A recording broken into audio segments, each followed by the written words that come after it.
সম্মানিত সভাপতি উপস্থিত আমাদের মাঝে রয়েছেন, প্রধান অতিথি উপস্থিত রয়েছেন, বিশেষ অতিথি উপস্থিত রয়েছেন, আমার অত্র এলাকার শ্রদ্ধাভাজন মা ও বোনেরা।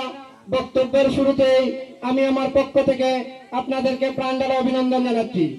সম্মানিত উপস্থিতি, আমি আমার বক্তব্য দীর্ঘায়িত করব না, একটি কথা বলে আমি আমার বক্তব্য শেষ করব।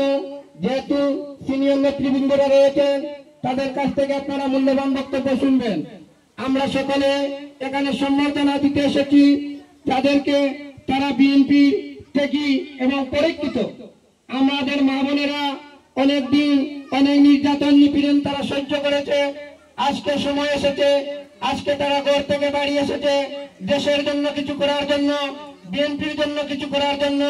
তাই উপস্থিত রয়েছেন মহানগরের সভাপতিরা।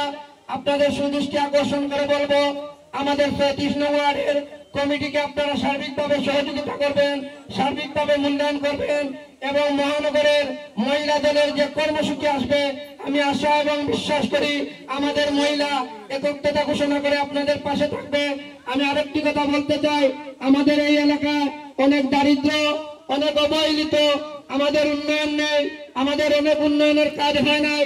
তাই আপনাদের সুদৃষ্টি আকর্ষণ করে বলবো, আপনারা যারা আছেন আমাদের কেন্দ্রীয় নেতাদেরকে, মহানগরের নেতাদেরকে, জেলার নেতাদেরকে আহ্বান জানাবেন যে ৩৬ নং ওয়ার্ডের জোনাকি আবাসিক এলাকায় রাস্তাঘাটের অনেক পরিণতি, রাস্তাঘাট ভালো নয়।